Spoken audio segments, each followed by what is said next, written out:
थोड़े बस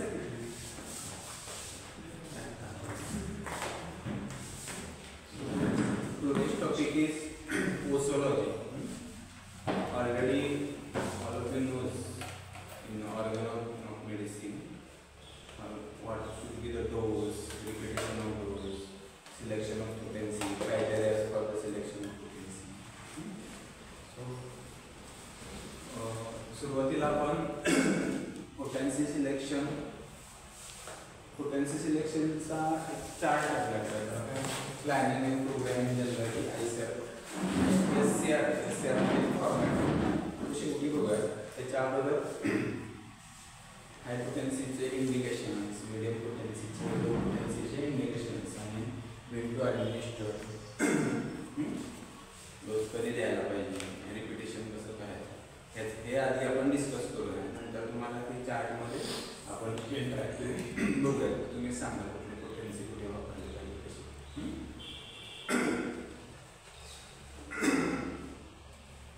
पहिल्यांदा काय करायला लागेल पोटेन्सी सिलेक्शनसाठी? सगळ्यात महत्त्वाचं काय आहे? Physician must have assess the susceptibility for the final selection of the potency. तर ससेप्टिबिलिटी म्हणजे काय? बाय डेफिनेशन असं की लक्षात होतं सेकंड थर्ड फोर्थ त्याचे वर्षाला tendency to receive and react to things externally. Yes. So this is the tendency, not the tendency. This is the ability or capacity to react to the external stimuli. Any environmental, emotional, internal stimuli तुम्हाला भेटलं की body काहीतरी reaction दाखवते. That is called susceptibility. And the high, moderate, and low आहे त्याच्यावर depend आहे. Okay. So basic formula काय आहे? Potency is directly proportionate with the susceptibility. Okay. म्हणजे काय? जेवढी susceptibility जास्त तेवढी पोटेन्सी जास्त सिलेक्ट करा. आणि that is inversely proportionate with the repetition of dose. Okay. म्हणजे जास्त susceptibility आहे तर त्याला रिपिटेशनची गरज नाही. म्हणजे तो जास्त सेन्सिटिव्ह आहे थोडक्यात. येते लक्षात? म्हणजे काय म्हणतो आपण मराठीत म्हणे शहाण्याला शब्दाचा मार, वेड्याला जोडायचा मार. तो शहाणा आहे, ससेप्टिबिलिटी चांगली याचा अर्थ काय नाही. एकदा सांगितलं की बास होतं. म्हणजे काय? एकदा तुम्ही मेमरी इंट्रोड्यूस करता. मेडिसिन म्हणजे काय? थोडक्यात मेमरी ज्या लेवलची पोटेन्सी आहे ती तिथं गेली की ती ॲक्ट करायला सुरुवात करते. Because susceptibility high that means the vitality is also high किंवा चांगली व्हायटॅलिटी पेशंटमध्ये. म्हणून त्याची ससेप्टिबिलिटी चांगली आहे. म्हणून तो थ्रो करतोय सिम्पटम्स चांगल्या प्रकारे. सो चांगल्या प्रकारे थ्रो करतो तर टोटॅलिटी पण चांगली येणार आहे. मग तुमची टोटॅलिटी आणि मेडिसिन खूप जवळ मॅच करणार आहे. मग तिथं कमीत कमी रिपिटेशनची गरज पडते. जेवढी तुमची टोटॅलिटी चांगली, जेवढ्या तुमचं जवळ येणार आहे मेडिसिन आणि पेशंट खूप जवळ, तिथं जास्त रिपिटेशनची गरज नाही. Single dose can be sufficient. म्हणजे क्रॉनिक केस. पण ससेप्टिबिलिटीमध्ये जर तुम्ही गोंधळ केला, जर ससेप्टिबिलिटी ॲसेस करायला चुकला तर काय करणार आहे? कधी कधी तुम्ही गरजेपेक्षा कमी पोटेन्सी देणार आहे. जेवढी अपेक्षित तुम्हाला रिझल्ट पाहिजे किंवा अपेक्षित रिॲक्शन पाहिजे पेशंटकडून, सेकंडरी रिॲक्शन ती नाही मिळणार. जरी तुमचं मेडिसिन बरोबर तरी नाही. आणि बिना कामाची तुम्ही हाय पोटेन्सी दिली तेव्हा ती ग्रहण करण्याची पेशंटची क्षमता नाही आहे. क्षमता कशावरून ओळखायची? ससेप्टिबिलिटीवरून. कुठली पोटेन्सी पेशंटला मॅच होईल. आणि लक्षात तर ती नाही दिली तर अननेसेसरी ॲग्रेवेशन बसणार. मेडिसिनल ॲग्रेवेशन बसेल, not homeopathic aggravation. There is difference between homeopathic aggravation आणि मेडिसिनल ॲग्रेवेशन. होमिओपॅथिकमध्ये काय होतं? तुमचे असलेले जे सिम्पटम आहेत तेच वाढतात during the course of treatment or the at the end of treatment. इनहेलंट पोटेन्सीमध्ये दिलं. आणि होमिओपॅथिकमध्ये काय असतं? मेडिसिनचे सिम्पटम्स येतात. सो करेक्टली सिलेक्ट जरी केलेली असेल तरी पोटेन्सी जरी सुटली तरी रिझल्टला प्रॉब्लेम होतो. So selection of potency is very important. आता तुम्हाला नंबर ऑफ पोटेन्सीज तुम्ही शिकलाय, काही मेन्शन नाही केलं तर डेसिमल पोटेन्सी राहील माहिती आहे. लो पोटेन्सीजमध्ये सेंटिझिमल माहिती आहे तुम्हाला,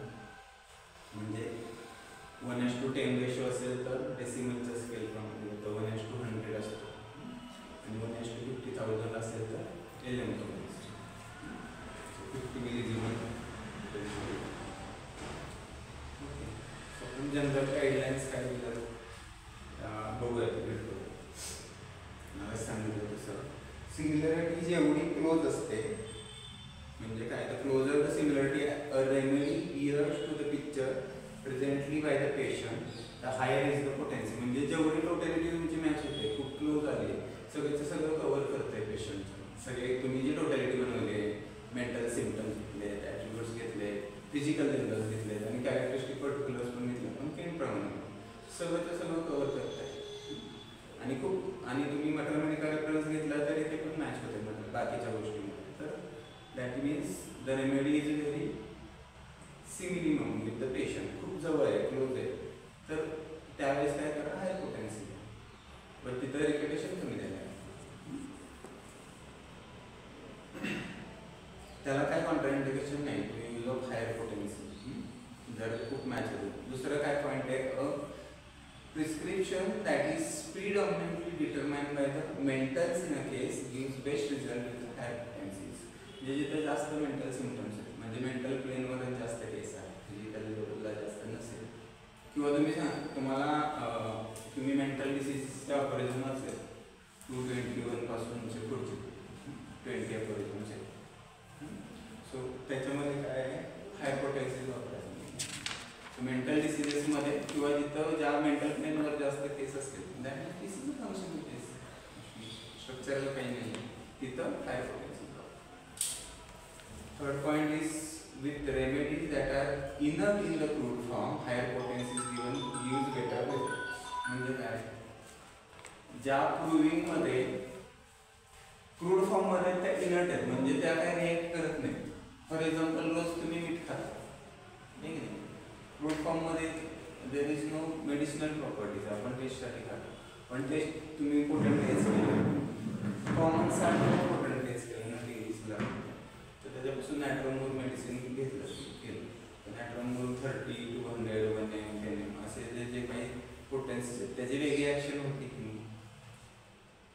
दॅट मीन्स दोज मेडिसिन्स किंवा जे काही सबस्टन्सेस ते क्रूड फॉर्ममध्ये आहे असे तर त्यांना लो पोटेन्सीमध्ये ते जास्त नाही ॲक्ट करत तिथं हाय पोटेन्सी पण तरी पण ससेप्टिबिलिटी होईल का.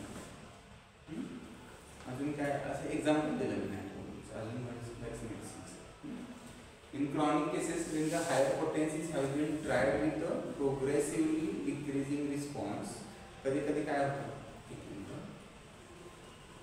एक पॉईंट मिस झाला पण ठीक आहे. क्रॉनिक केसमध्ये काय होतं हायर पोटेन्सीज तुम्ही दिलाय आणि म्हणजे 200 दिलं मग नंतर पुढच्या वेळेस फॉलोअपला आल्यानंतर 1 m दिलं पुन्हा 10 m दिलं रिस्पॉन्स नाही तर अशा वेळेस गाईडलाईन दिलं तर मी the source of this data is from MLD's principles and practice of homeopathy परिणामाचं त्यांनी काय त्यांच्या ऑब्झर्वेशनमध्ये दिलं की 30 पोटेन्सी रिपीट करा त्यावेळेस फ्रिक्वेंटली रिपीट करा to the point of satisfactory reaction किंवा काहीतरी ॲग्रिवेशन होईपर्यंत रिपीट करा 30 मिनिट्स. उगाच हायर पोटेन्सीजला जाऊ नका. जर देऊन पण काय रिझल्ट नाही देते तुम्हाला शुअर म्हणजे तुम्ही डॅम शुअर आहे की माझं मेडिसिन आहे बरोबर आहे पण तरी पण रिझल्ट नाही येत अशा वेळेस माघारी यावा कुठला 30 पोटेन्सी घ्या रिपीट करा. डेली देऊ शकता पैसे देऊ शकता थोडे दिवस आणि तोपर्यंत आणि ऑब्झर्व करायला लागेल पेशंटला अशा केसेसमध्ये. तुम्हाला टेलिफोनिक घ्या तुम्ही फॉलोअप पाहिजे तर 2-2 दिवसांनी किंवा आठवड्यानं बोलवा पेशंटला आणि बरं वन्स द ॲक्शन म्हणजे काहीतरी सुरुवात होईल म्हणजे त्याने ॲम्युलेशन तरी होईल किंवा ॲग्रेवेशन होईल ते काहीतरी झालं की स्टॉप करा. 4th पॉईंट राहिला होता ना potency which has helped a patient in the past should not give lightly change otherwise needless aggravation may be precipitated. म्हणजे मागच्या वेळेस जी पोटेन्सी तुमची सूट झाली तर शक्यतो ती बदलत बसू नका जोपर्यंत त्याला रेजिस्टन्स येत नाही तोपर्यंत उगाच काय दिले नाही. म्हणजे आता रिझल्ट आलाय लगेच पुढं स्टेपअप करायची गरज नाही. कधी करू शकता स्टँड स्टिल झाले तोपर्यंत तेच ठेवा शकता. हे जनरल गाईडलाईन्स देत नाही समजलेपर्यंत. अजून आहे ॲलर्जिक पेशंटबद्दल काय दिलं त्यांनी. ॲलर्जिक पेशंट म्हणजे काय असतं हायपर सेन्सिटिव्ह राहतात त्यांना बेस्ट सुटेबल काय राहील, मीडियम पोटेन्सी द्या. हाय पोटेन्सी दिली सेन्सिटिव्हिटी जास्त आहे, रिॲक्शन जास्त येणार, aggression. So when an allergic patient reports with some old symptomatology after a long remission from the constitutional remedy in higher potency, the use of the same potency might this time precipitate a severe reaction. तुम्ही जर हाय potency पूर्वीचा होता म्हणजे relax झालाय, allergic तुम्ही आधी constitution दिली हाय पोटेन्सीमध्ये दिलं असेल 200 कन्सिडर करा हाय पोटेन्सी आणि त्याने सबसाईड झाला. पुन्हा जर तुम्ही ते चाललं तर पुन्हा पहिल्यापासून सुरुवात होता. अँटीडोट त्याचं नाही गरज, रिलॅक्स झाल्यावर सांगितलं, रिलॅक्स झाल्यावर. Therefore, homeopathic physician will go back to the medium range and observe the response carefully and regulate further repetitions. म्हणजे काय करा, सेट पोटेन्सी कुठली राहील 30 मध्ये medium range दिला. Next point, when the remedy is prescribed on poor indications or only for a particular effect, the potency that acts best is the one of the lower range. का बरं? So at times even the mother tincture for this purpose potencies beyond 30 should not be ordinarily used. का समजलंय? Poor indication म्हणजे काय? Symptoms म्हणजे तुम्ही confuse स्टेटमध्ये काय करायचं गरज नाही, रेमेडी क्लिअर नाही आहे, केस क्लिअर नाही असं म्हणतो. तेव्हा काय करा, टोटॅलिटी मॅच नाही होत ना व्यवस्थित, कुठंतरी कुठला तरी पार्ट नाही होते, फुल्ली होलिस्टिकली होत नाही, कुठला तरी पार्ट कव्हर करते. अशा वेळेस काय करायला सांगितलं आहे, better to go with safety. म्हणजे हायर पोटेन्सीजनं ॲग्रेशन ही काहीतरी पॅथॉलॉजी क्रिएट होऊ शकते, अननेसेसरी दिलं तर काय करा, बेटर गो विथ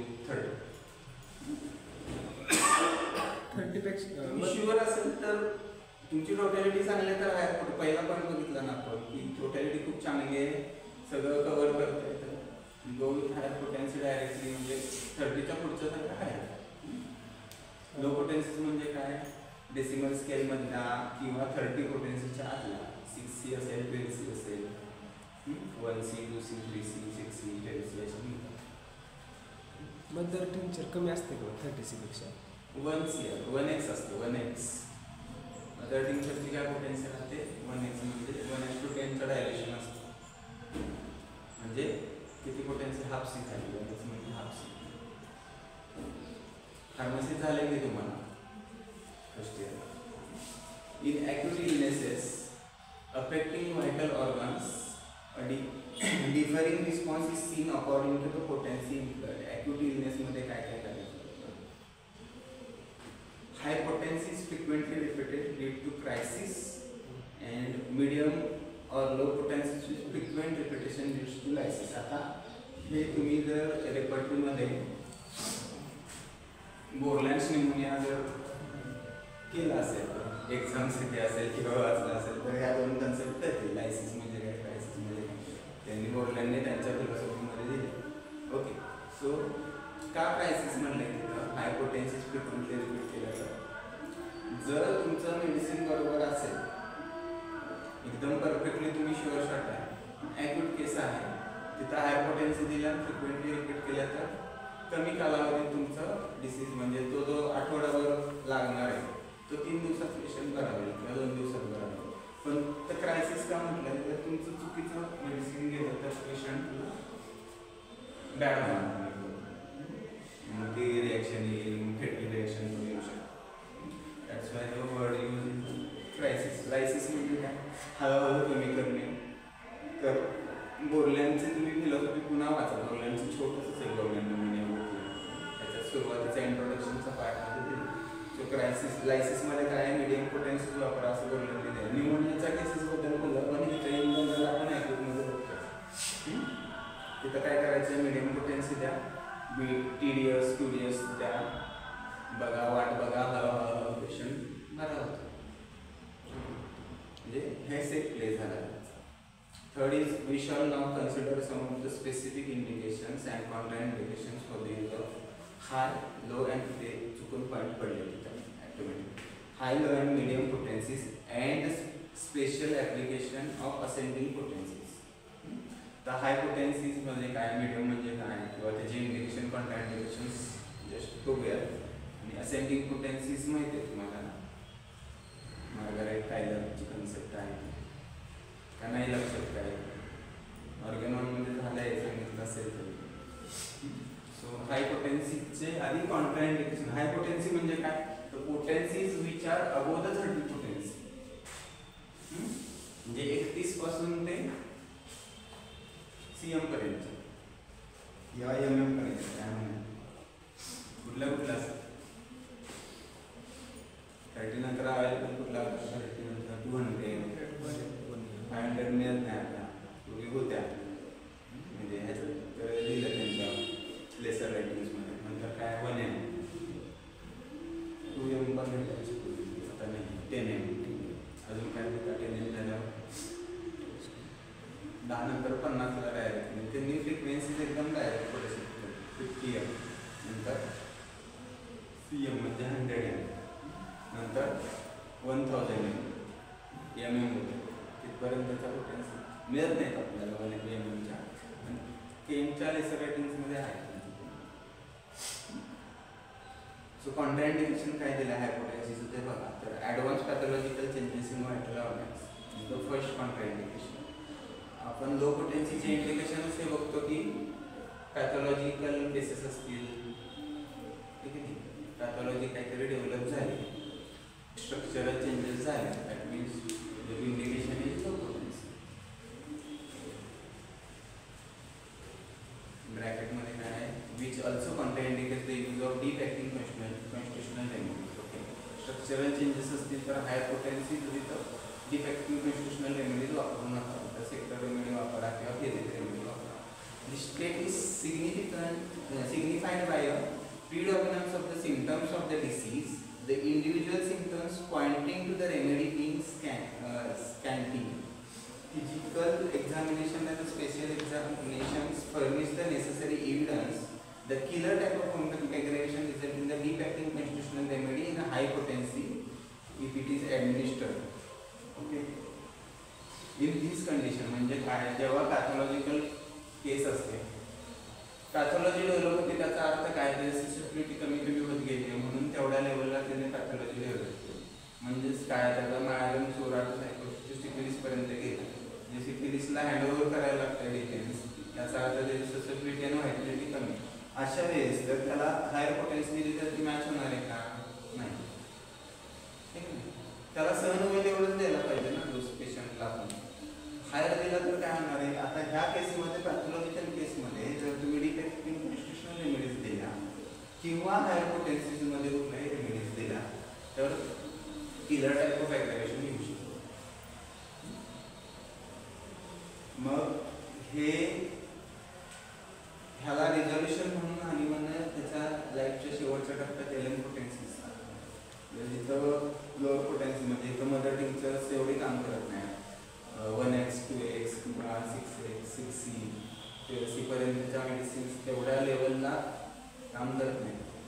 मग त्यांनी एलएम पोटेन्सीचा एक कन्सेप्ट आणला. इंडिव्हिज्युअल लेवलला पण मिनिमम डोस देतात तुम्ही 10 नंबरची म्हणजे पॉपीसीड एवढी सिंगल पिल घ्यायची, ती डायल्यूट करायची 100 ml मध्ये, स्टील करायची, त्यातला एक 10 ml वगैरे तुम्ही द्या, एवढा मिनिमम आणि डायल्यूट डोस दिला. आणि त्याचे रिपिटेशन रिपिटेशन म्हणजे पॅथॉलॉजिकल केसेस म्हटल्यावर रिपिटेशनची गरज पडते, क्वालिटी कमी, त्यांना त्यांची आपण जी एनर्जी देणार आहे मेडिसिन ते एक्झॉस्ट होते लगेच, त्यांना पुन्हा रिपीट करायचं ॲक्यूट केसचा.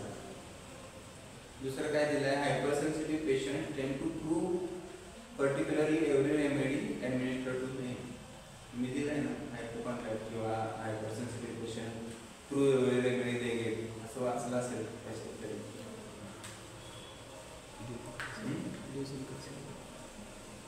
ऑर्गेनॉनमध्ये वाचलंय ना, इडिओसिंक्रेटिक पेशंट काय अजून काय काय असतं, इंडोरल पेशंट्स असतात, टाईप पेशंट्स, हां त्याच्यामध्ये वाचलं. ते हायपर सेन्सिटिव्ह असतात म्हणजे त्यांची ससेप्टिबिलिटी मॉर्बिडली हाय असते. मॉर्बिडली हाय असते, त्याच्यामुळे ते रिॲक्ट देतात. म्हणजे गरज नसताना रिॲक्शन देतात. त्या केसेसमध्ये काय करायचं, 30 किंवा मॅक्झिमम 200 पर्यंत जा गरज असेल. त्याच्या पुढच्या पोटेन्सीला जाऊ नका. उगाच काहीतरी अट्रॅक्शन येणार, कंटिन्युअस त्यांना सुरुवात होणार. फॉर एक्झाम्पल हायपरसेन्सिटिव्ह म्हणजे कुठल्या येतात, स्किन ॲलर्जीज येतील, ॲलर्जिक रायनायटिस येईल, अर्टिकेरियल रॅशच्या केसेस येतील. आपण टाईप 2 दोन्ही प्रकारच्या ज्या हायपरसेन्सिटिव्हिटी रिॲक्शनच्या दोन्हीतल्या केसेसमध्ये सेफली 30 पोटेन्सी द्या. अजून काय इंडिकेशन्स ते कॉन्ट्रा इंडिकेशन्स काय काय बघितले. कधी देऊ नका, खूप जास्त हायपरसेन्सिटिव्ह पेशंट आहेत त्यांना देऊ नका, आणि जिथं पॅथॉलॉजी वीक आहे तिथं देऊ नका. आता इंडिकेशन कसे आहे, extremely close correspondence of a remedy to a picture as presented by the patient. म्हणजे काय, पहिला आपण पॉईंट बघितला सुरुवातीचा ते तोच आहे. म्हणजे करस्पॉन्डन्स कसा आहे रेमेडीचा टू द प्रेझेंटेड पिक्चर, म्हणजे टोटॅलिटी आणि ड्रग एकदम मॅच होत असेल तर बिंदास. नंतर काय, predominant mental in the case, मागाचे जनरल गाईडलाईन्स बघितलं त्यातलंच पॉईंट्स. तिसरा काय, ॲक्यूट इलनेस असेल तेव्हा काय करा, acute illness with changes in vital organs and poor response to the medium range of the potencies, although the remedy is indicated unmistakably. Under these circumstances, the remedy is repeated frequently till a definite response is seen and continued for about 12 hours after deferments. Otherwise, there is relapse. काय दिलंय, काय सांगितलंय,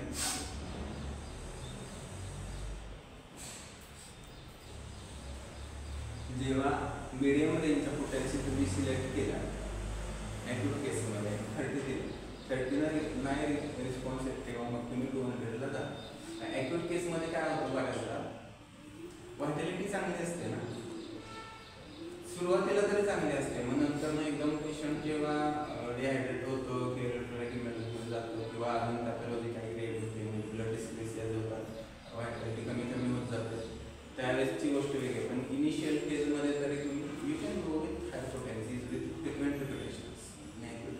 काय होतं, exhaust होते energy त्यांची, energy खूप लागते, फीवर असतो अजून काय काय असतं. सो त्या केसेसमध्ये काय करा, तुमचं रेमेडी सिलेक्शन चांगलं असेल तरी मिडियम रेंजचा रेमेडी जरी फेल झाला हायरला जा, रिपिटेशन TDS 2 आवरली 1 आवरली. आणि जरी असिम्प्टमॅटिक झाला तरी 12 तासानंतरचे मेडिसिन चालू ठेवा टू अवॉइड द रिलॅप्स, असे त्यांनी त्यांच्या ऑब्झर्वेशनमध्ये गरजेने दिले. Fourth is allergy to chemicals or drugs such cases are known to respond dramatically to the same chemical drug. म्हणजे काय, ॲसोपॅथिकली द्या same medicine in potentise form will act best to nullify the effect of that poisonous substance. Fifth is the cases no longer respond to lower potencies, indications remaining the same. म्हणजे काय, low पोटेन्सीज कधी देता तुम्ही, confusion असेल थोडं, totality match नसेल, pathological केस असेल किंवा इरिव्हर्सिबल केस असेल, तिथं तुम्ही त्यांचे जे इंडिकेशन आहेत आणि तिथं लो पोटेन्सीज दिला, देऊन बघितलं, रिस्पॉन्स नाही, तुम्ही शुअर शॉर्ट आहे की माझं हे मेडिसिन आहे ते बरोबर आहे, मला ते बदलायचं नाही, मग आधी काय बदलणार तुम्ही पोटेन्सीवरून, मग 30 वरून तुम्ही 200ला जाऊ शकता किंवा 30चं तुम्ही 31 बनवू शकता सफिशियंट करून 35 पर्यंत. असे मिडल पोटेन्सीज देऊन बघा आधी किती रिस्पॉन्स येतो, नाही तर मग डायरेक्टली 200.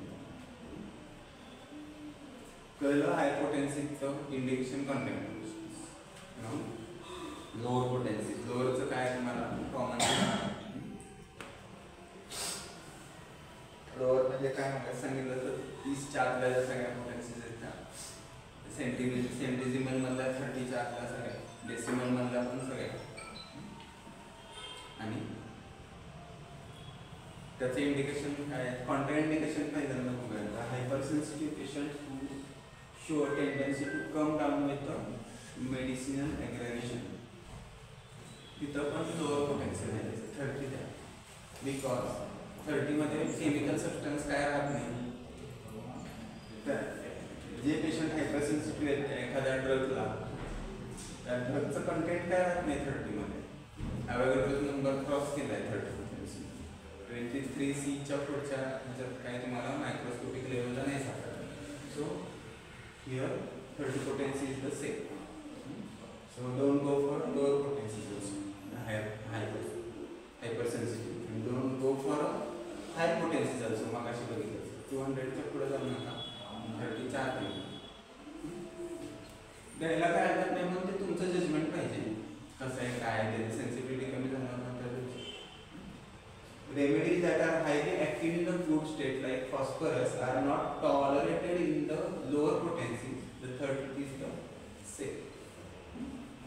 कसे काय फॉस्फरसला पाण्यात ठेवायला लागते ना, माहिती आहे ना. तसं ओपन ठेवलं तर काय होतं, जळून जातं, कंबस्टिबल एकदम बर्निंग लेवलचं. सो अशा पोटेन्सीज काय करायला लागतील तुम्हाला, ते आपण लोअरला देऊ नका, म्हणजे 6C 12C मध्ये जाऊ नका. सगळ्यात सेट काय आहे. आणि अशा रेमेडीज जास्त रिपीट पण नाही करायच्या खूप हायली. मागाशी काय बघितलं आपण की क्रूड फॉर्म मध्ये ज्या इनएक्टिव्ह आहेत रेमेडीज किंवा इंडोलंट नॉन रिएक्टिव्ह आहेत त्या हायर पोटेन्सी मध्ये चांगल्या आहेत, आणि ह्या आहेत त्या लो पोटेन्सी मध्ये देऊ नका. म्हणजे खूप लो पोटेन्सी मध्ये देऊ नका, because they are highly active.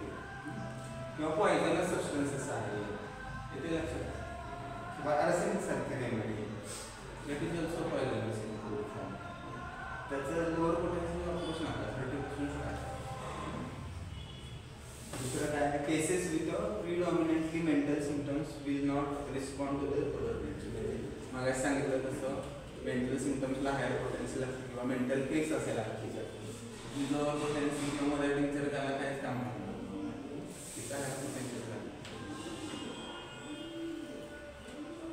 त्या इंडिकेशन्स काही लोक आहेत ते फक्त 30 पोटेन्सीच वापरतात, पण बऱ्याचदा काय होतं ती इन्सफिशियंट पडते. तर म्हणजे हे जे निमनने आणि बाकीच्या स्टॉलवरनी इंडिकेशन्स दिलेत ना ते इम्पॉर्टंट आहेत. त्यासाठी पोटेन्सी काढा, नाही तर मग फक्त 30वर गरज आहे ना पुढे काही काही केसेसमध्ये पुढे जायची, किंवा काही केसेसमध्ये अगदी लोअर पोटेन्सीजमध्ये टिंक्चर्स लागतात. बायोकेमिक मेडिसिन्स जे आहेत ते लोअर पोटेन्सीमध्ये वापरतात. सो इंडिकेशन्स काय दिलेत, cases in which the symptoms of the disease predominate indicating gross advance pathological changes in the tissues and organs. म्हणजे काय ग्रॉस पॅथॉलॉजिकल चेंजेस म्हणजे कुठल्या सिफिलिटीच्या केसेस आहेत, ॲक्टिव्ह सिफिलिटी असेल किंवा पॅसिव्ह असेल, डिजनरेशन असेल किंवा डिस्ट्रक्शन असेल, त्याच्यामध्ये लोअर पोटेन्सीज वापरतात. फॉर एक्झाम्पल नेक्रोसिसची केस आहे, बोन लेवलचे नेक्रोसिस आहे, अजून काय काय घाल तुम्ही हाय लेवलला पॅथॉलॉजिकल केस किंवा हिलिंग अल्सर्स असू शकतात, अजून काय गँग्रीन येईल, अजून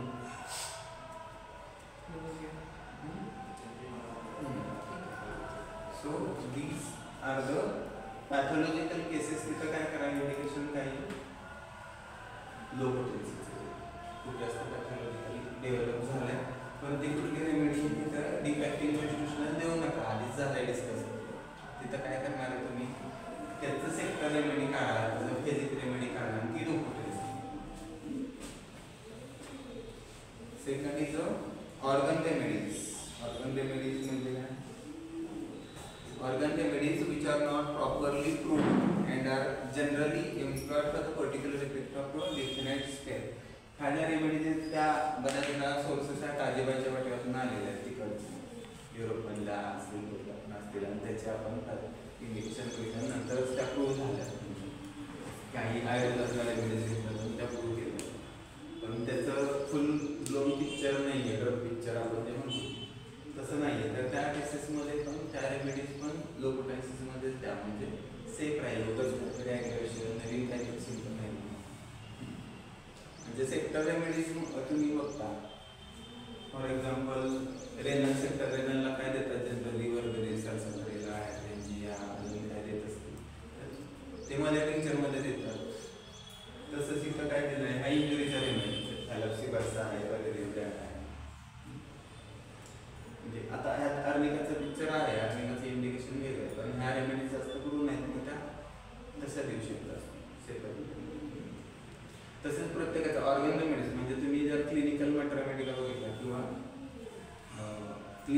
रेपर्टरीजमध्ये जे काही इंडिकेशन आहे डिसीज डायग्नोसिस त्या बऱ्याचदा लोअर पोटेन्शियलमध्ये. लिव्हर रेमेडीज आपण बघतो होमिओपॅथीमध्ये, किडनी रेमेडीज आहे, लंगसाठी आहे, ते लक्षात. पण त्याचं ती टोटॅलिटी नाही. These are the specific remedies or organ remedies for that particular organ. So go with lower potential. आयाने जाऊन काहीतरी गोंधळ किंवा सप्रेशन किंवा अजून काही करायची गरज नाही. लक्षात. Next is a biochemic remedies. कुठला ॲक्टिव्ह टिश्यू रेमेडीज झालाय तुम्हाला सुचल्याचं. The remedies in biochemical practice are generally administered on a course indications. The fine indication given in a homeopathic medical interest. म्हणजे एक मिनिट, तुमच्या ज्या 12 टिश्यू रेमेडीज आहेत general 3x किंवा 6x मध्ये वापरतात. त्याचे इंडिकेशन काय आहेत? कोर्स इंडिकेशन, डेफिशियन्सी झाले नाही इंडिकेशन फॉर बायोकेमिकल. सो डेफिशियन्सीसाठी आणि त्यांनी त्यांचे कॉम्बिनेशन केलेले आहेत, ते बुकमध्ये बघितलं असेल. फक्त त्याच बायोकेमिक रेमेडीज होमिओपॅथिकमध्ये पण आहे, तेव्हा त्याचं होमिओपॅथिक इंडिकेशन वेगळं. फॉर एक्झाम्पल कॅल्केरिया फॉस इथं पण आहे, तिकडे पण आहे. कॅल्केरिया फॉस किंवा नायट्रोमोर इथं पण आहे, तिकडे पण आहे. म्हणजे 12 क्षार जे आहेत त्यातलंच होमिओपॅथिक इंडिकेशन वेगळं आहे आणि बायोकेमिक इंडिकेशन वेगळं आहे. हिचे इंडिकेशन्स काय दिले आहेत बुकमध्ये दिले आहेत, कुठल्या प्रकारच्या डेफिशियन्सीजमध्ये कुठल्या प्रकारचे बायोकेमिक रेमेडी वापरा किंवा त्यांनी मग त्याचे कॉम्बिनेशन घेतात. Because these are the supplements. Lower लेवलला दिलं ते सप्लिमेंट आहे. You can use with your homeopathic constitutional remedy or sector remedy. फक्त ते डिफरन्शिएट करता आलं पाहिजे तुम्हाला. आणि तसा स्टडी करून करायचं असेल तर करा किंवा ग्रुप करू शकता तुम्ही. ह्याला करता ना तुमच्या आताच्या डेझर्टेशनला ऑब्झर्व करा. हे विथ द कॉन्स्टिट्युशनल ते ठराविक ग्रुप ऑफ पेशंट आहे. कॉन्स्टिट्युशनल बरोबर बायोकेमिक दिलं आहे, दुसऱ्या एका ग्रुपला फक्त बायोकेमिक दिलं आहे. तर त्याचे डिफरन्सेस बघून मग तुमचं तुम्ही ऑब्झर्व करा आणि पुढे जा. हे करणं बरोबर आहे का नाही. काही इंटरॅक्ट करत नसतील दोन रेमेडी एकमेकांशी, ह्याची पोटेन्सी वेगळी त्याची वेगळी, तर यू कॅन गो सायमल्टेनियसली.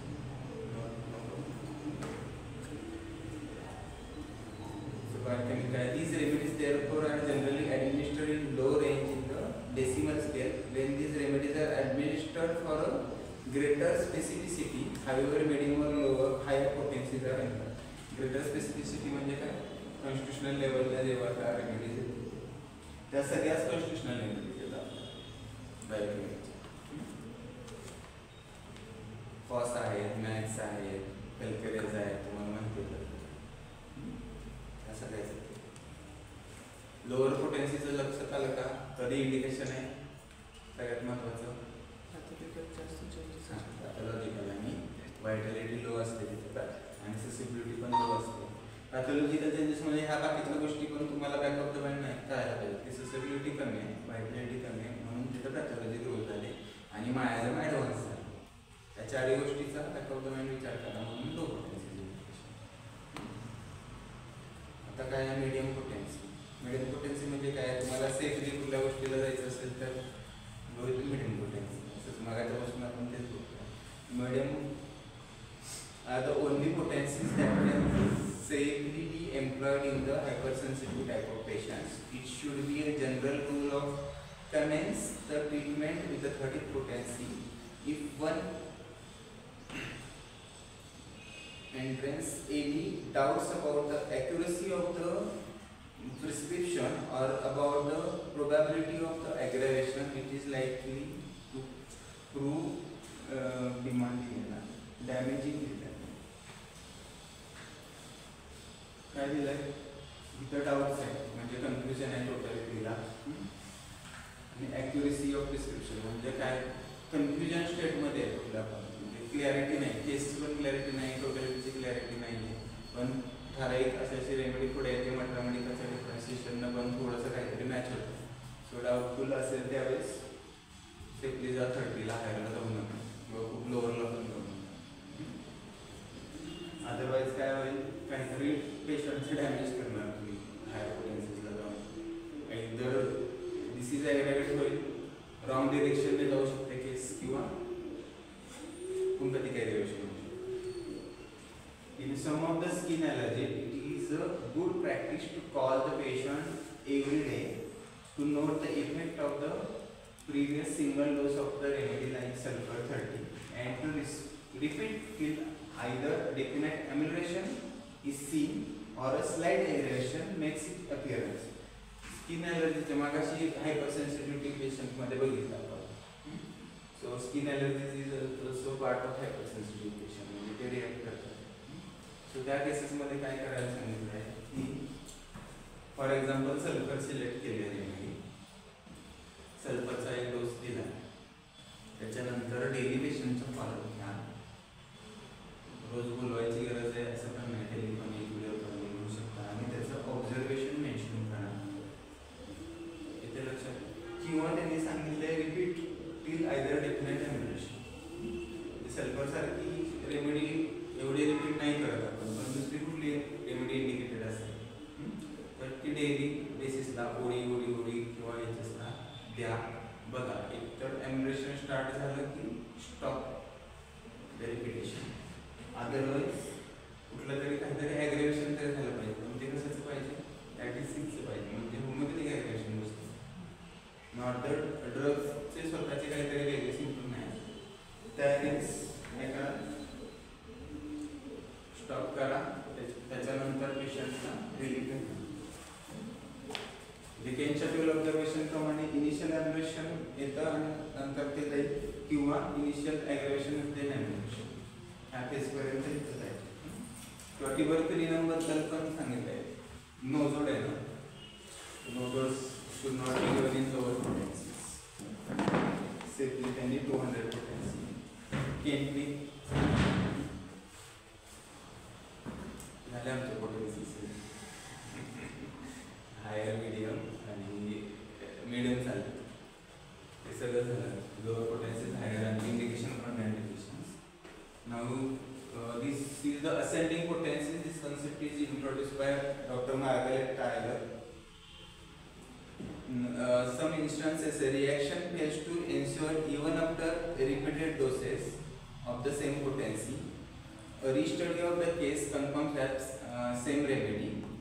म्हणजे काय झालं, एकच पोटेन्सी रिपीट करतोय, मेडिसिन पण बघितलं, पुन्हा रिवाइज केली टोटॅलिटी, तेच मेडिसिन येत आहे, मेडिसिन काय हालत नाही, म्हणजे मेडिसिन बरोबर आहे पण रिस्पॉन्स नाही. अशा वेळेस टायलरने काय सांगितलंय, गो विथ असेंडिंग पोटेन्सी, काहीतरी रिस्पॉन्स येईल पाहिजे. म्हणजे काय करायला सांगितलं आहे, 30, 200, 1 असा डोस द्या.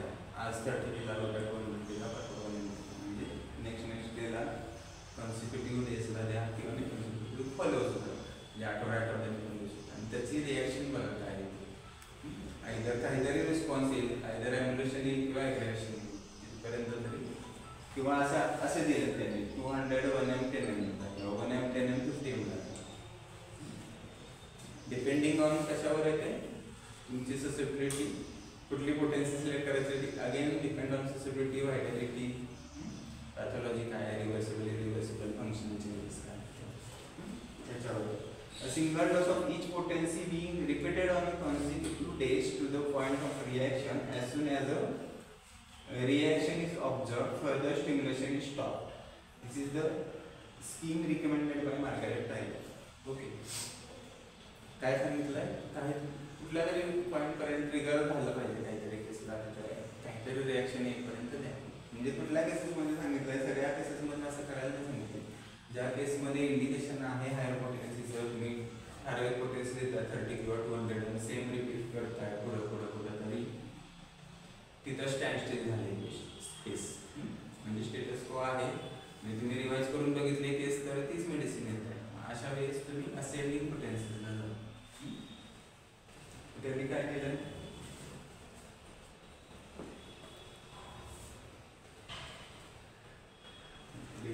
दुसरीकडे घेतलं नाही त्याच्यात काही पॉईंट्स. त्यांनी डेली पण दिलं, डेली पण सांगितलं आज उद्या परवा असं जा किंवा मग काही गॅप निघून जाऊ शकतो.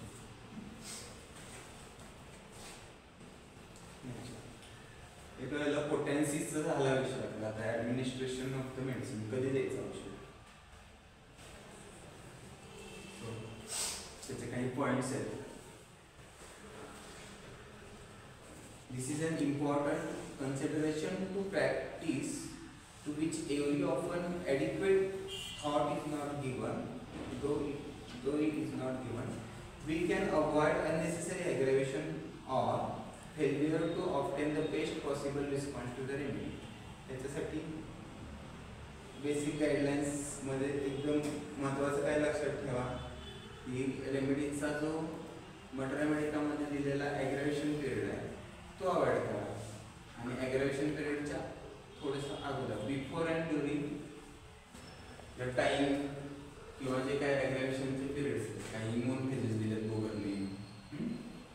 बोगरनं टाईम ऑफ रेमेडीज म्हणून एक छोटंसं बुकलेट आहे त्याच्यात पण दिलं आहे.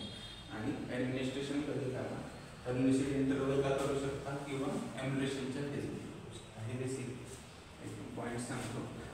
If we take into account the following points, most remedies are best given at bedtime.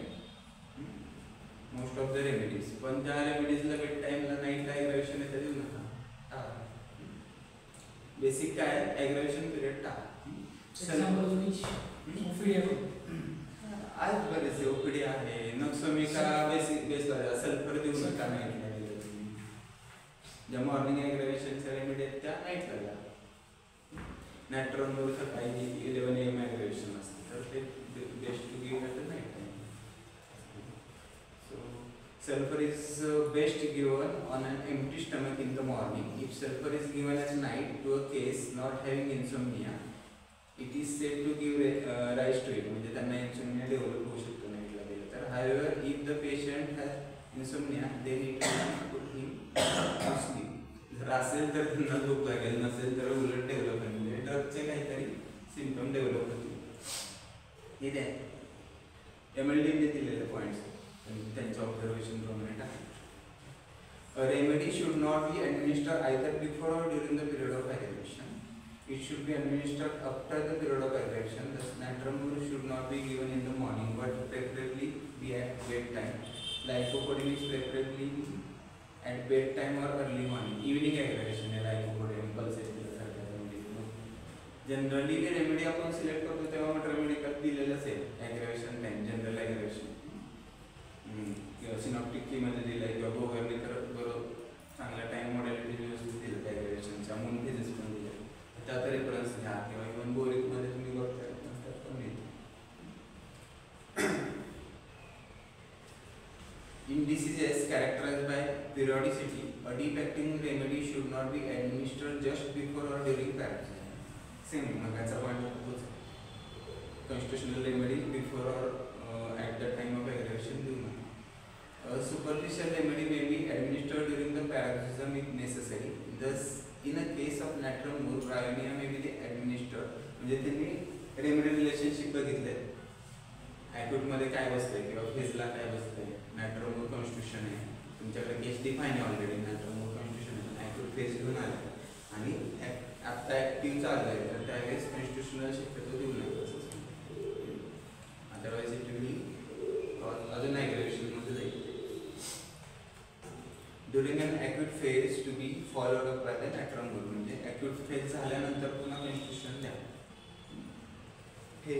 Failure to observe this precaution is known to have a precipitated severe paroxysms of malaria. म्हणजे मलेरियाच्या केसेसमध्ये हे सगळं ऑब्झर्व केलं आहे ॲक्यूटमध्ये की malaria they consider malaria as a chronic disease.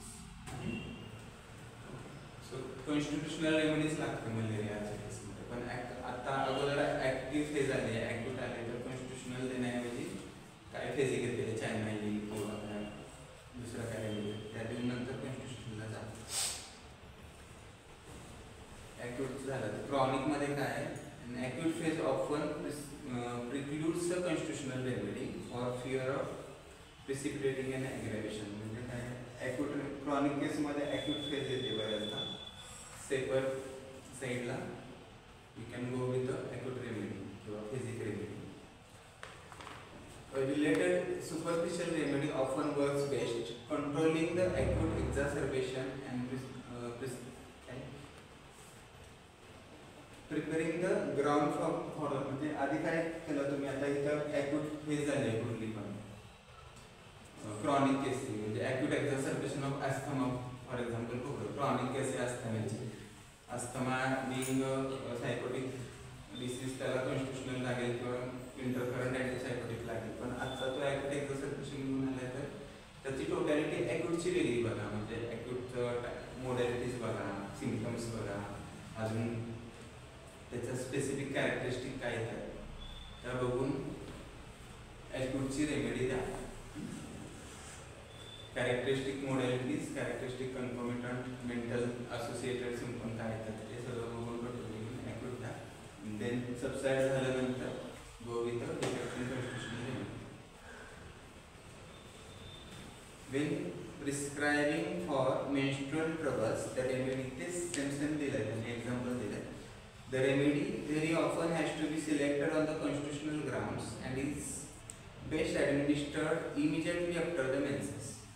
Don't give during the menstrual phase. म्हणजे त्याच्या 3 किंवा 5 दिवसाच्या पिरियडमध्ये कॉन्स्टिट्युशनल रेमेडी देऊ नका.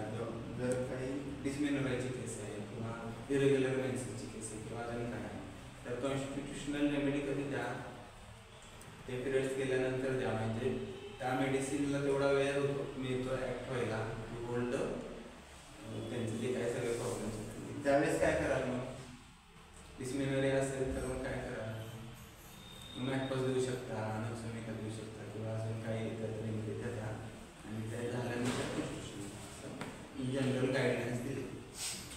इवन जरी रेग्युलर डिसीज असेल तर सुद्धा मेन्स्ट्रुअल फेजमध्ये शक्यतो देऊ नका. आफ्टर मेन्सेस शक्यतो प्रिस्क्राइब. त्यांनी काय केलं so that's sufficient time is allowed for the remedy to take hold of the patient. For relief of pain of menstrual colic, some superficial remedy like Noxamica, Colocin, Macos may have to be administered during the menses. म्हणजे acute remedy द्या तेव्हा ते indicated physique remedy किंवा तुम्ही त्याला sector पण म्हणू शकता. मेन्स्ट्रुअल सेक्टर कव्हर करते, पेन कव्हर करते, स्पाझम्स कव्हर करते. 7 In asthmatic state, the constitutional remedy is the best administered after every attack is treated with the related superficial acting remedy. मला सांगितलं एक्झाम्पल दिलं की ॲक्यूट अटॅक आला कुठला पण तेव्हा ॲक्यूट रेमेडी द्या अगोदर, त्याच्यानंतर बेस्ट सुटेबल कॉन्स्टिट्युशनल काय आहे ते द्या. म्हणजे त्याचं रिलॅप्स कमी होईल, रिपिटेशन इंटेन्सिटी फ्रिक्वेन्सी कमी होत जाईल आणि पेशंट हळूहळू क्युअर होईल. थोडा क्लिनिकल पॉईंट पण आहे ते बऱ्याच वेळेस सिस्टमॅटिक अटॅक्समध्ये आपण जर परफेक्ट ॲक्यूट काय मिळत असेल स्पेसिफिक यू कॅन रिस्क पण नाहीच मिळत समजा त्याची पूर्ण कॉन्स्टिट्युशन रिपीटेड आपण इन 30 पोटेन्सी मागाशी दिलं तसं मागाशी 30 सांगितलं giving the repetition in 30 potency safely आणि रिपीट करा आणि मग ते एम्बेड होऊन जर मिळत असेल तर नसेल बऱ्याचदा ॲक्यूट टोटल जेव्हा क्रॉनिक सिटी होती त्यांची सीओपीडीकडे जातात तेव्हा त्यांच्याकडं तेवढं मिळत नाही ॲक्यूट कारण व्हायटॅलिटी कमी झालेली असते रिॲक्शन येत नाही बॉडीची. कारण नवीन केसेस येत असतात त्याच्या म्हणजे न्यूली लँड होतात त्यांच्यामध्ये acute followed by and antipsychotic remedy will have to administer sometimes in the course when the indication points to the same. The वरचाच पॉइंट आहे antipsychotic as an interferon द्यायला गेला असतं म्हणजे. In cases treated in this fashion, progressively longer periods of remission are observed prior to the final disappearance. म्हणजे हळूहळू त्यांचं time duration वाढेल. म्हणजे अस्थमॅटिक अटॅक महिन्यातून 4 वेळा येतात तर 2 वेळा येतात, 3 वेळा येतात, 2 कमी कमी कमी कमी होत जाते आणि त्याची इंटेन्सिटी पण कमी फ्रिक्वेन्सी बरोबर इंटेन्सिटी कमी होते. हे लक्षात आलं एवढं. ॲडमिनिस्ट्रेशन कधी करायचं सगळ्यात बेस्ट काय ठेवा ॲग्रेवेशन पिरियडमध्ये देऊ नका. बिफोर अँड ड्युरिंग ॲग्रेवेशन पिरियडमध्ये द्या ते बघा. मून मेसेज बघायचं म्हणजे पौर्णिमेला अमावस्येला त्यांना त्यांच्यामध्ये शक्यतो मेंटल इलनेसेसमध्ये स्किन डिसीजेसमध्ये किंवा काहींचे पेन रुमॅटॉलॉजिक इन्फ्लुएन्स पण वाढतात फेजेस तर त्यात पण ॲम्युनरेशनच्या फेजमध्ये द्यायचं ॲग्रेवेशनच्या नाही द्यायचं. म्हणजे काहींना फुल मून ॲग्रेवेशन असेल तर नाही द्यायचं, फुल मून ॲम्युनरेशन असेल तर त्या दिवशी कॅलेंडरकडे लक्ष पाहिजे. ॲग्रेवेशन जसं बघतो तर बेस्ट ॲक्टिंग टाइम पण जसं सांगितलं प्रवीण तसं हां. Nux vomica very well in the Evening. इव्हिनिंगला तुम्ही दिलं तर चांगलं कसं नाईटला दिले फास्ट रिझल्ट देऊ शकतात. हो. म्हणजे ॲक्ट बेस्ट कधी द्या, पण आपण जनरली समोर डोस देतो कॉन्स्टिट्यूशनचा, म्हणजे पेशंट खातात नाही सांगतात म्हणून जनरली देतो. शक्यतो जर बांधून देत असेल पावडरमध्ये किंवा तर बेड टाईमला काही, आता तुम्हाला मोस्ट कॉमनली बेड टाईमला कॉन्स्टिट्यूशनल रेमेडी किंवा सिंगल डोस देतो त्यामुळे समोर देतो. बेड टाईमला त्या ठराविक रेमेडी ज्या फक्त मॉर्निंगला द्यायचं, त्या हळूहळू प्रॅक्टिसमध्ये लक्षात घेतो किंवा मेडिकल रेफरन्स घेतला आणि ॲग्रेवेशन पिरियड बघितला किंवा बेस्ट सुटेबल सरांना सांगितलं तसं काही बऱ्याच रेमेडीजमध्ये सेंटेन्स दिलं. सिक्युरिटी रेमेडीज असतात त्या नाईटला द्यायचे नाही, नक्सॉल सारखे असते ओपीडी असते असते. अशा द्यायचे. रिपिटेशनचे काही गाईडलाईन्स दिलेत ते बघूया आपण. द फॉलोइंग जनरल रूल्स काय ते नंतर ॲक्यूट आणि क्रॉनिकमध्ये बघूया. As soon as an adequate response is observed further repetition is stop. म्हणजे काहीतरी रिस्पॉन्स आलाय तर म्हणजे आयदर ॲम्युलेशन ऑर ॲग्रेवेशन काहीतरी आलं त्यामुळे सुरू झाले तर रिपिटेशन स्टॉप करा. ही जनरल बघतोय आपण, नंतर डिवाइड करूया क्रॉनिकमध्ये. As long as the response continues the remedy is not repeated. Same method. Cessation of progress is not to be taken as the indication for repetition. म्हणजे आता प्रोग्रेस थांबला, patient काहीतरी स्टॉप झाले पण लगेच तुम्ही रिपिटेशन द्यावंच असं नाही. वेट अँड वॉच करू शकता for certain period of time to respond. कारण ते रेमेडीची ॲक्शन कधी कधी 1 महिना असते, 2 महिना असते, त्या कुठल्या आता पिरियडमध्ये कधी पण ॲक्ट होईल. पाण्याची सरांनी मला एक उदाहरण सांगितलं. म्हणजे एक केस होती, ते ड्रिंकवरनं आम्ही प्रिस्क्राईब केलं. ड्रिंक्स एवढी कॅरेक्टरिस्टिक होती की ते फारच वेगळी ड्रिंक्स होती. सगळे कॅरेक्टर मेडिकल वेगळे आहेत. दिला सिंगल डोस आणि इतका मस्त रिझल्ट आला. युजली आपण रिपिटेशन करत राहतो सर, म्हणजे ऊस गोड लागला म्हणून मला सगळं खाऊ नकोस. तर लक्षात ठेवा, ऊस गोड लागला म्हणून मला सगळं खायचं नाही. त्याचे उदाहरण आहे. रिपिटेशन तुम्ही लगेच करायचं, थोडं वेट अँड वॉच प्रत्येक वेळेस करत जायचं. वेट अँड वॉच करा, थांबा लगेच. म्हणजे आता ह्याचं काय झालं, थांबले म्हणजे सुरुवात झाली, थोडंसं ॲम्युलेशन बसलं आणि पुन्हा त्रास होतो पण लगेच रिपीट करून किंवा काहीतरी ॲग्रेवेशन झाले आणि स्टॉप झाले, स्टँडस्टिल झाले. वेट अँड वॉच करा. पेशंटचे बाकीचे काही काय सिम्पटम्स असतात त्यांचे अर्थ काय आहे, डायटिंग रेजिमेंट नाही का ते बघा, ते रिमूव्ह करा आणि पुन्हा रेमेडी ॲड होतो. अदरवाईज ससेबिलिटीला पुन्हा तुम्ही सारखं टोचत राहिला तर मग ती इरिटेट होणार आणि ती पुन्हा रिस्पॉन्ड करत नाही same potency. So wait and watch.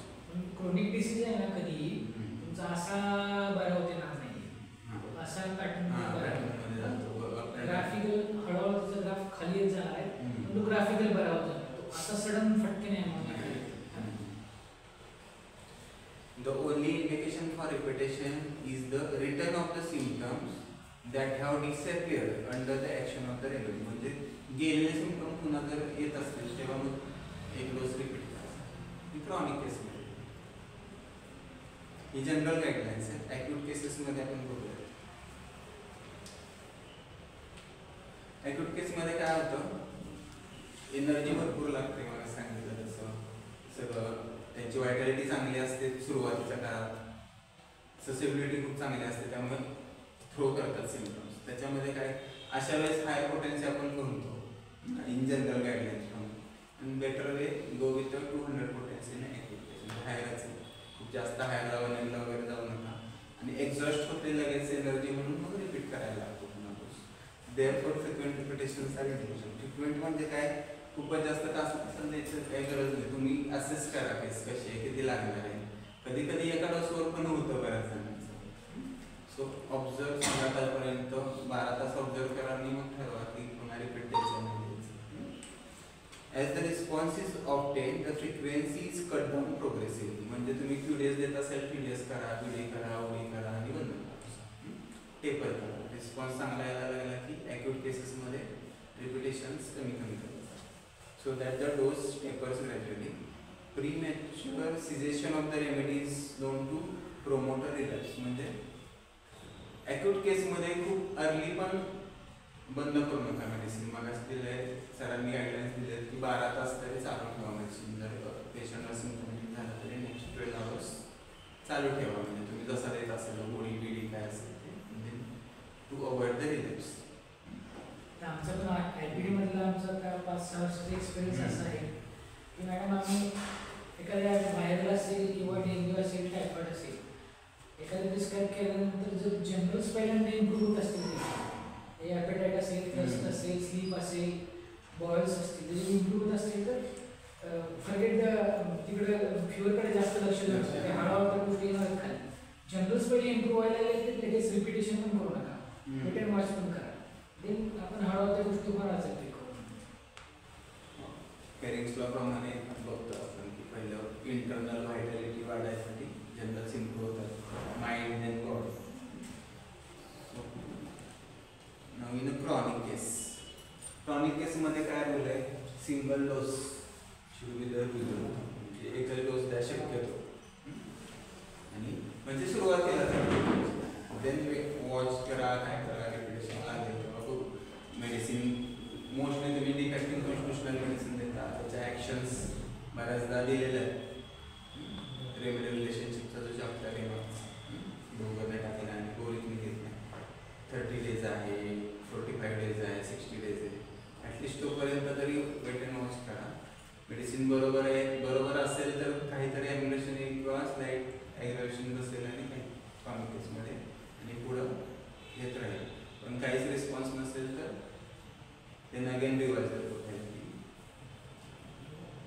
Sure shot असेल तर मग मागाच्या सारखं मग पोटेन्सी वाढवतो थोडी थोडी. Multiple dose stimulation either on the same day और अ consecutive days should be reserved for the cases in which single dose stimulation is fails or is considered to be insufficient. म्हणजे पहिल्या डोसची ॲक्शन संपली आहे थोडक्यात आणि त्यांना काहीच रिस्पॉन्स नाही दिला तर अशा वेळेस मग हे टायलरने मगाशी सांगितलं त्याप्रमाणे असेंडिंग पोटेन्सीप्रमाणे कन्झर्वेटिव्ह डेजला म्हणजे आज उद्या परवा असं असेंडिंग पोटेन्सीने देऊन बघा स्टिम्युलेशन. आपण डोस देतो म्हणजे काय काहीतरी स्टिम्युलेट करतो ना व्हायटॅलिटीला किंवा काही एनर्जी तर ते स्टिम्युलेशन देऊन बघा आणि मग ऑब्झर्व करा काय रिएक्शन येते. थर्ड पॉईंट काय दिला आहे? However, as soon as adequate response is obtained, further stimulation should be suspended. म्हणजे जसं की काहीतरी रिस्पॉन्स आला तुम्ही 3 डोसेस दिले एका डोसने नाही फरक पडला पुढचे 3 डोसेस दिले समजा असेंडिंग मेथडने त्याच्यानंतर रिस्पॉन्स आला तर पुढं देत बसू नका repetition. Stop wait and watch let the vital force काय काम करतो त्याच्यावर ते बघा ऑब्झर्व करा क्युअर होते का ते बघा.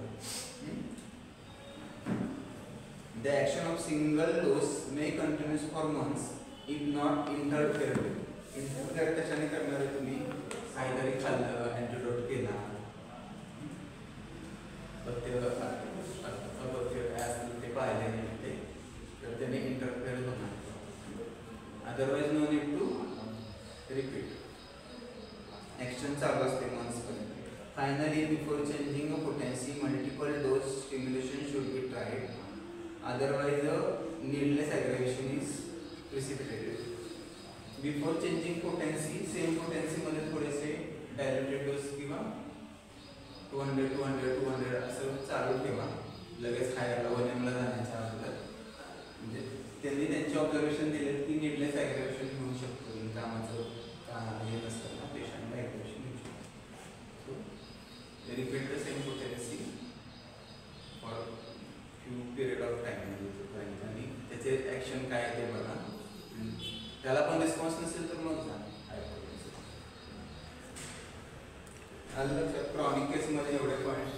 त्यासाठी अपोरिझमचा तुम्ही रेफरन्स घ्या. अपोरिझम नंबर 47 269 आणि 270 डिटेल वाचा तुम्ही. तिन्ही अपोरिझम्स मध्ये तिन्ही तेच सांगितले डॉक्टर प्रवीण आता की डायल्युशन रिपीट करणं कसं करायचं आहे काय त्याच्याबद्दल सगळं दिलेलं आहे. रिअल पोटेन्सीच्या अंडर ते पण ते तुम्ही सेंटेजिमलला पण लागू करू शकता.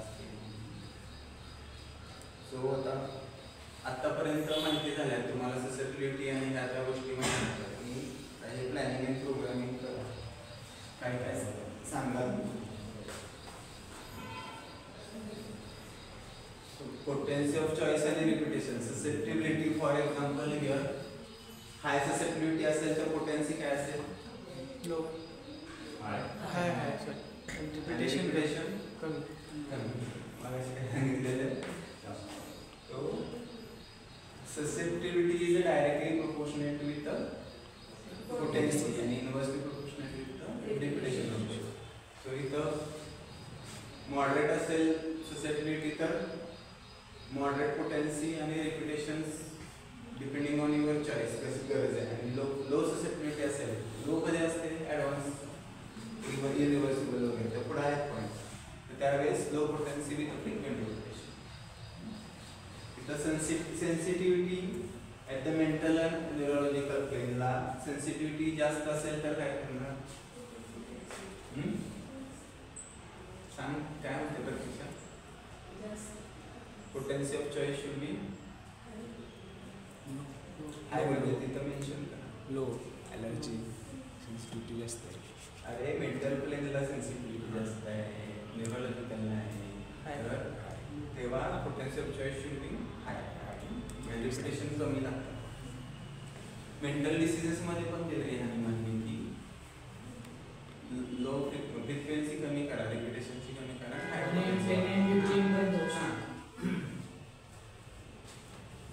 तिथं काय सेपरेशन मिळालं एखाद्या केसमध्ये, सर्जिकल सेपरेशन असेल किंवा होमिओपॅथिक सेपरेशन असेल आधीच्या होमिओपॅथी घेतलेलं किंवा ॲलोपॅथिक मेडिसिन किंवा आयुर्वेदिक मेडिसिन कशाने तरी सेपरेशन झाले. सेपरेशनचं सायन्स मिळतात तुम्हाला की तिथून जाऊन दुसरीकडे काहीतरी ते औषध झालं हे बरं झालं पण पेशंटला बरंच नाही वाटत असं वाटतं त्याला किंवा अजून काही काही दुसरंच दुखणी सुरू होतं.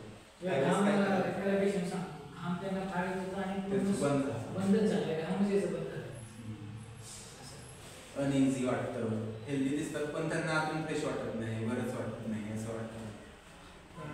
ह्या केसेसमध्ये काय करतात तुमचे बऱ्याच वेळेस सप्रेस होतात डर्मॅटोलॉजिस्ट घ्यायच्यानंतर आणि एक्सपायरी कंप्लेंट चालू झालेलं असतं.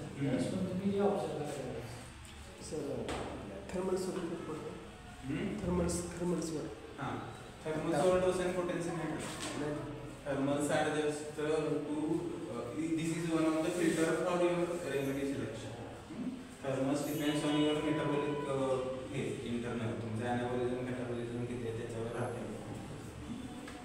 That can be change. Acute केसमध्ये हॉट चिली होऊ शकतो किंवा नंतरच्या फेजेसमध्ये किंवा ओल्ड एजमध्ये बऱ्याचदा चिली फेजमध्ये येतात कारण त्यांचं मेटाबॉलिक रेट कमी होतं. आता आम्ही बघितले डेंग्यूची केस होती, पल्सिटीला तिचं कॉन्स्टिट्यूशन होतं आणि ॲक्यूटमध्ये चिली होती. त्या पल्सिटीला पूर्णपणे एका डोसमध्ये सेटल झाले. लाईकवाईज पल्सिटीला लायकोपोडियम नायट्रोमूर असे काही रेमेडीज आहेत त्या दोन्हीकडे राहतात आणि चिली पण असतात, हॉट पण असतात, अँगल चेंजेबिलिटी असते पल्सिटीला तसं ते मोस्टली चेंज होतं. तर इथं सेपरेशन असेल तर जनरली सेफली लो पोटेन्शियलला जा. रिपिटेशन ते पण काळजीपूर्वक करा. नंतर काय हे मागास सांगितलं correspondence degree level with your constitutional remedy असं सांगा बरं. करस्पॉन्डन्स हाय करस्पॉन्डन्स असेल तुमच्या कॉन्स्टिट्यूशनच्या टोटॅलिटीशी तर काय कराल? करस्पॉन्डन्स म्हणजे किती मिळत आहे तुमच्या कॉन्स्टिट्यूशनल टोटॅलिटीला. तुमचं मेडिसिन हे तुमची totality highly constitutional selected medicine तुम्ही काय जे सिलेक्ट केलं तर काय कराल ते पुढचं कट झालं होतं त्यावेळेस काय कराल dose and potency high potency आणि लो रिपिटेशन बरोबर. म्हणजे कॉन्स्टिट्यूशन म्हणजे इथं क्रॉनिक केसेस पकडा. क्रॉनिक केसमध्ये जनरली आपण रिपीट करत नाही म्हणजे डिपेंडिंग ऑन क्रॉनिक केस कुठला मायाजम आहे कुठलं काय काय पॅथॉलॉजी आणि इथं काय सेक्टर लेवलला हाय करस्पॉन्डन्स आहे त्याच्यावर पण डिपेंड आहे. इथं सगळीकडे जेवढं तुमचं हाय करस्पॉन्डन्स तेवढं पोटेन्सी जास्त रिपिटेशन कमी सगळीकडे ह्या लेवलला पण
रिपिटेशनची गरज नाही. जेव्हा हायपोटेन्सीचं चॉईस असतं तेव्हा कमीत कमी रिपिटेशन, लेस फ्रिक्वेन्सी. फंक्शनल चेंजेसचा अर्थ काय राहतं? इथं जनरली मायझन कुठलं आहे? बेसिक 16 आहे. अल्टरेशन्स काय होणार नाही. फंक्शनल चेंजेस हे आपल्या मेंटल प्लेन होतील किंवा फिजिकल लेवलला रिव्हर्सिबल चेंजेस तिथं हाय ससेप्टिबिलिटी राहते. फंक्शनल चेंजेस म्हणजे तिथं हाय पोटेन्सी, लेस रिपिटेशन्स. स्ट्रक्चरल चेंजेसला उलट होईल. स्ट्रक्चरल चेंजेस म्हणजे ॲडव्हान्स पॅथॉलॉजी, सायकोसिस किंवा त्याच्या पुढे सिक्लिस, डिस्ट्रक्टिव्ह किंवा जी डिजनरेटिव्ह सिक्लिस येईल त्यावेळेस व्हायटॅलिटी कमी असेल. व्हायटॅलिटी कमी असेल तर पोटेन्सी पण त्याला हाय पोटेन्सी सूट नाही होणार किंवा सहन नाही होणार, तेव्हा low potency with frequent repetitions. आता इथं मॉडेलिटीज टाइमची म्हणजे कॅरेक्टरिस्टिक काय असते? टाइमची खूप व्हेरिएशन्स विथ टाइम जर मॅच होत असेल तिथं काही केसेसमध्ये, ही ॲक्यूट केसमध्ये होतं तिथं हायरला. जनरल व्हायटॅलिटी चांगली असेल go with high potency, low असेल go with low potency. Repetition depend on तुम्ही ॲक्यूटमध्ये देणार आहे क्रॉनिकमध्ये, त्याच्यावर डिपेंड आहे. नंतर काय प्रेझेंटेशन्स कसे आहेत? फंडामेंटल मायझन कुठला आहे? सोरा, सायकोसिस, सिफिलिस असं लक्षात ठेवा. सोराला आहे, नंतर मीडियम ते लो पोटेन्सी. जसं सिफिलिसकडे ॲडव्हान्स होईल पॅथॉलॉजी तसा व्हायटॅलिटी कमी होत जाते, रिॲक्टिव्हिटी कमी होत जाते आणि पोटेन्सी कमी होतं. पॅथॉलॉजीच्या लेवलला ॲटोइम्युनचा गोष्ट वेगळी. जेनेटिक म्युटेशन असेल, सिफिलिटिक असेल तरी तिथं हायर पोटेन्सी चालते, त्याच्या पोटेन्सी चालते टेनमध्ये. सो फंडामेंटल मायझन आणि डॉमिनंट मायझन हे लक्षात ठेवा. डॉमिनंट काय आहे? आत्ताचा. फंडामेंटल कशावरून काढता तुम्ही? Family history, genetic history, past history आणि फॅमिली हिस्ट्री, त्याच्यावरून तुमचा फंडामेंटल लोड काय आला दॅट इज युअर फंडामेंटल मायझन. आणि आत्ताचा करंट कुठला डॉमिनंट आहे? ॲक्टिव्ह होता ना डिपेंडिंग ऑन दॅट मायझन. अगेन सोरा असेल active, you can choose a high potency आणि लेस रिपिटेशन. सायकोसिसमध्ये काय असतं? सायकोसिसला हे राहतं, बॅरियर राहतं, त्यामुळे त्यांना रिपिटेशनची गरज राहते बऱ्याच. तिथे तुम्ही you can go for higher potencies also, medium potencies also, and you can repeat. ऑप्शनसी आणि हे असतं त्यांचे बॅरियर्स असतात, काय म्हणतो डिफेन्स चांगला असतं त्यांचं सायकोसिस. सो आजपर्यंत आपण पोहोचत नाही नव्हतं. So go with 30 potency, frequent repetition पण जाऊ शकता सायकोसिसमध्ये किंवा 200 वीकली वगैरे असं तिथं लिहायचं. तुमचं हे प्लॅनिंग अँड प्रोग्राम बनवताना ते कसं किती दिवसांनी देणार व्हिडिओज वगैरे हे प्लॅनिंग करतात. आता हे सेक्टरमध्ये ॲक्यूट रेमेडी असेल किंवा ॲक्यूट एक्झर्सर्वेशन असेल तर त्यावेळेस काय राहतं? तुम्ही सेक्टर रेमेडी देणार आहे. मग इथं पण व्हायटॅलिटी बघा, प्रत्येक केसवर डिपेंड आहे. आता ह्या चार्टमध्ये गोष्ट वेगळी पण केसवर डिपेंड आहे. व्हायटॅलिटी चांगली आहे, ससेबिलिटी चांगली आहे, चांगले सिम्पटम्स थ्रो करत असेल तर मला सरांनी सांगितलं की काही वेळेस अस्थमाच्या केसेस सिम्पटम थ्रो नाही करत कारण तोपर्यंत त्यांची व्हायटॅलिटी कमी झालेली असते. त्यामुळे मग सेक्टर रेमेडी काय चॉईस करायचा हा प्रश्न राहतो. त्यावेळेस मग कन्फ्युजन झालं. पण इथं जर इनिशियल फेज आहे पण काही अस्थमा सोडून इतर काही काही गोष्टी आहेत तर ॲक्यूट किंवा सेक्टरची जी सिम्पटमॅटॉलॉजी टोटॅलिटी आली तर त्याच्यावरून जाऊ शकतो. इंडिकेशन्स महत्त्वाचे. हिची टोटॅलिटी किती मॅच होते त्याच्यावर पोटेन्सी आणि रिपिटेशन. नंतर काय हे स्टेट फॉर्म आहे रिसेंट ग्रुप्सचा आणि कन्फ्यूज स्टेट असेल तर काय करा मला सांगितलं सेफ साईटला जा, 30ला जा. कन्फ्यूज आहे म्हणजे टोटॅलिटी केस क्लिअर नाही, टोटॅलिटी क्लिअर नाही, काय करायचं कळत नाही. पण काहीतरी बनवले मोठी टोटॅलिटी आणि त्याच्यातनं काहीतरी मेडिसिन आणलं तर बेस्ट. लोअर पोटेन्सीजना पण थोडंसं ॲग्रेवेशन येऊ शकतं बिकॉज सबस्टन्स असते. लोअर पोटेन्सी विथ हायटम रुगम. हां yes yes. So 30 is the best. मला सांगितलं कन्फ्यूज स्टेट असेल तेव्हा काय करायचं तर 30 द्या. हाय पोटेन्सीला गेला तर पेशंटचं नुकसान करू शकता तुम्ही. काहीतरी ॲग्रेवेशन बसणार किंवा सप्रेशन बसणार. टोटॅलिटी मॅच नाही तर सप्रेशन बसू शकता. अशा वेळेस शक्यतो प्रिस्क्राईब करायची गडबड करू नका. हां कन्फ्युजन असाल हां किंवा मग ते देऊन टाका.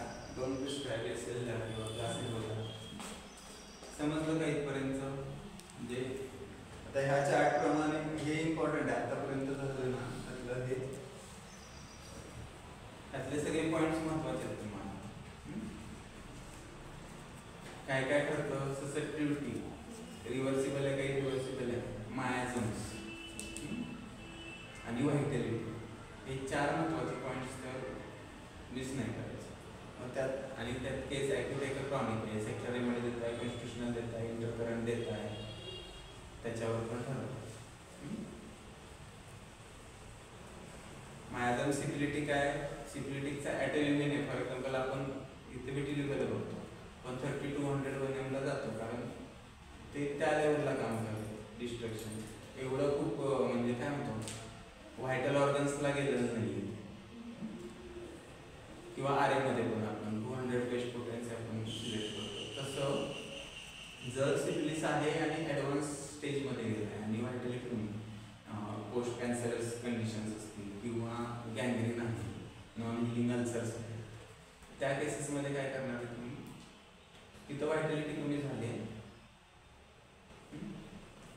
व्हायटॅलिटी ऑलरेडी कमी आहे, मायाझम कुठला आहे तिथं सिफिलिस आहे, ॲक्टिव्ह किंवा पॅसिव्ह कुठलाही असेल तर तिथं काय करा, लो पोटेन्सी द्या विथ ट्रीटमेंट रिपिटेशन.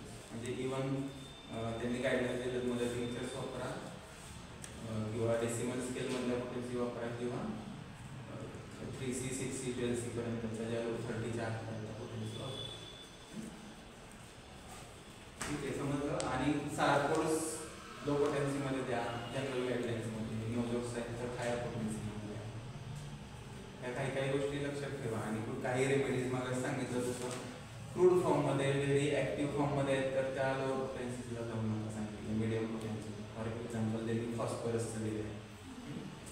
किंवा इनर्ट फॉर्ममध्ये, क्रूड फॉर्ममध्ये असताना त्यांच्याकडे हे नाही तर त्या बेस्ट सुटेबल होतात हायर पोटेन्सी, म्हणजे 30च्या पुढच्या पोटेन्सीला चांगल्या आहे. ठीक आहे. आणि बायोकेमिक इंडिकेशन सरांनी सांगितलं तसं बायोकेमिकचे वेगळे इंडिकेशन आहेत, त्यांच्या त्या पोटेन्सीमध्ये द्या ॲज अ सप्लिमेंट. ठीक आहे, समजलं. पुढच्या वेळेस काय करायचं केस द्यायचं हो, क्लिअर करूया जर आपण. So this is the concluding session of this module series. आपण इथं मॉड्यूल हे संपवतोय यावर्षीचं. आपण केस टेकिंगपासून स्टार्ट केलं होतं आणि हा पोसोलॉजीचा पार्ट हा फायनल असेल. So this is theoretical base थोडंसं आहे होतं सगळ्या गोष्टी, काही प्रॅक्टिकल आम्ही गोष्टी सांगत होतो तुम्हाला त्या सेशनमध्ये. पण आता अजून 1-2 सेशन आपण प्रॅक्टिकल आपण बघूया. जसे की तुम्हाला एक केस तुम्हाला देऊ, तुम्ही सगळे वर्कआउट करायची केसची आणि मग ती केस आम्ही करेक्ट करणार किंवा त्या गोष्टींमध्ये आपण त्या गोष्टी डिस्कस करूया. सो ही केसमध्ये तुम्ही कशा पद्धतीने अप्रोच होणार, कशा पद्धतीने सॉल्व्ह करणार. तुम्ही एक केस तुम्हाला दिलेली, ती केस तुम्ही सॉल्व्ह करायची, त्यामध्ये कुठले कुठले पॉईंट्स असतील, कुठल्या पॉईंट पद्धतीने सॉल्व्ह करायचे, या सगळ्या गोष्टी आम्ही तुम्हाला देऊ. डॉक्टर प्रवीण तुम्हाला देतील केस आणि त्या सगळ्या गोष्टी, त्याला तुम्हाला करेक्ट करू. मग ते तुम्हाला अजून चांगलं राहील की बाबा आम्ही ह्या गोष्टी शिकलो तर त्याचं ॲप्लिकेशन व्हायला पाहिजे पद्धतीने. तर त्याला आपण एक केस घेऊ, तुम्हाला अजून इंटरेस्ट असेल तर अजून एखादी केस घेऊ. पहिल्यापासून तुम्ही जे बघितलं दिला तर वर्कआउट करायला म्हणजे तुम्ही LSMC मध्ये कन्वर्ट करा, सिम्पटम क्लासिफाय करा, क्लासिफाय केल्यानंतर टोटॅलिटी कशी घ्यायची, ऑब्जेक्टिव्ह आणि डायरेक्टिव्ह घेऊ. ऑब्जेक्टिव्ह आपण केस घेऊया आणि डायरेक्टिव्ह तुम्ही काय काय करायचं.